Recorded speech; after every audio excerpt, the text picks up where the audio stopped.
Freelancers optimize for billable hours, but I need outcomes, so I built my own overseas team. Today, I'll break down why I stopped hiring part-time, project-based freelancers and how building in-house gives me actual leverage. I'm Zach. I have a Philippines team that runs my e-commerce business. We do $1 million a year in revenue. At Talented, we've made over 40 placements from overseas for 7- and 8-figure businesses. So the first reason I stopped hiring the part-time, project-based freelancers has to do with attention.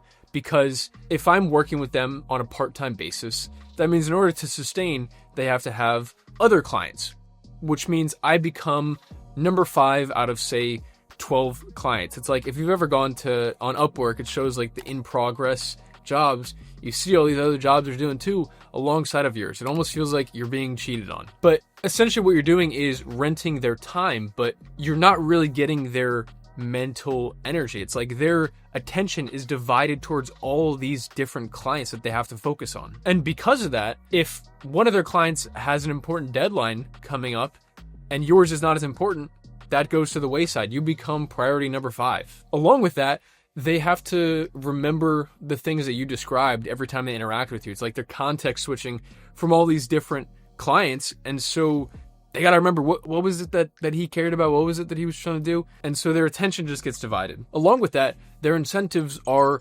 mismatched. I don't blame them for it, but it is in their best interest to bill you for more hours. They're financially incentivized to take longer to get the job done. No matter how much they tell you that's not the case, like incentives don't lie. It is in their best interest to bill you more hours. And so I've paid way too much for jobs to be done because they just kept like extending the timeline and making it take longer to do things that I know didn't take that long. On top of that, I have to keep paying the percentage to Upwork too. And as part of this attention problem, because they have all these clients, I am not able to vet them as thoroughly as I would like to. All the candidates that we hire now go through a thorough vetting process, and it's hard to tell that to a part-time freelancer like, hey, do you mind doing all this extra work? Because 1, if they do it, they're not going to try that hard. And 2, they might not even do it in the first place because they're like, I'm going to do all this for a part-time job. No thanks. And so I have to hire them on minimal info, basically just what their Upwork profile, their online jobs profile says, which doesn't really give me the full picture. The second reason why I stopped hiring freelancers is because of scale. When I have, say, 5 freelancers over here, each specialized in their own thing, it becomes really difficult to coordinate all that. It's like one's on Upwork, one's on WhatsApp, one's on my Slack. Each one I have to explain the context of the business to. It's like, yes, here's what is important to us. Here's what our goals are. Here's my communication style. And again, they have to remember the stuff that I said. Like, okay, what does this guy care about? And so as I started scaling, it was like just more logistical drag from having all these different people. As part of the scale problem, they execute on their own system. Like a lot of them I found can be pretty stubborn and like this is the way I do things with all my clients, so I'm going to do it the same way with you. Whereas if I want a business that is growing and scaling, I need to be able to iterate on the process and like change things as we go along, as we're presented with more data. And I found the freelancers are just set in their ways and they know exactly what they've always done and they're going to keep doing that. It's also hard to promote a freelancer. I mean, I never would promote a part-time freelancer to a leadership or to a training role. And as I scale, I start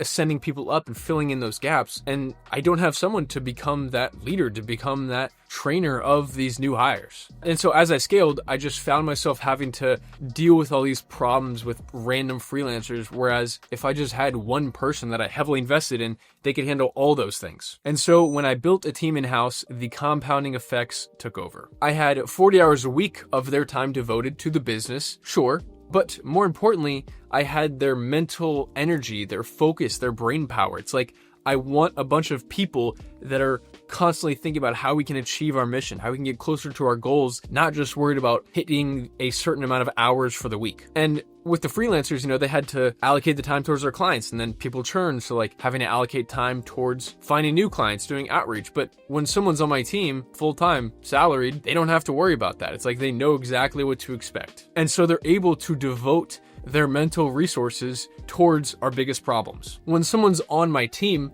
I have no problem investing in their knowledge, like deeply explaining things with them, hopping on one-on-one calls all the time, really transferring my decision-making process because I know it's compounding. It's going to keep paying off. Essentially, they become an asset to the company. They know the system. I don't have to keep explaining the system to them. They understand what's important. And so they know where they fit into the puzzle piece. It's like they know the other team members that are on the team that are to the left and to the right of them, that are downstream of their effects, that they get the information from.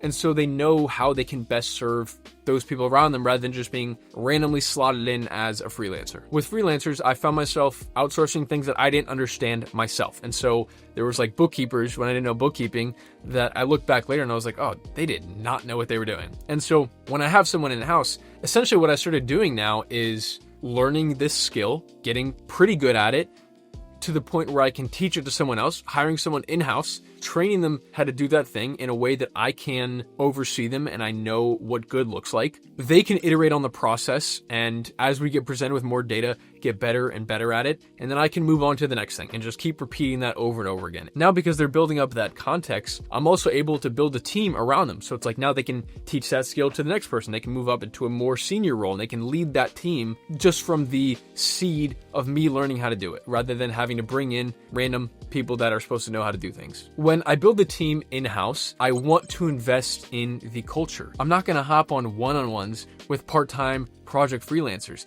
but I do that all the time now with my team. We have bi-weekly one-on-ones, some weekly one-on-ones. We have weekly game nights, and those I find build the team morale, the team culture that make us all want to perform together, not just so transactional of like delivering on my services and logging my hours. And it allows us to grow together. We see a future as a team. And my favorite part is aligned incentives. I speak about this all the time. And so when I'm able to bring a team in-house, I can make sure that they're aligned in the things that I care about. I'm not going to be giving performance bonuses to a freelancer, but when they're on my team, I'm more than happy to figure out ways for us to achieve financial success as a whole. So I give all my team uncapped performance bonuses. All of our incentives are aligned towards the same thing, and so we can all get there collectively to our goals together. Look, freelancers are not evil. They work for some people, but I'm trying to build something massive, and so I need people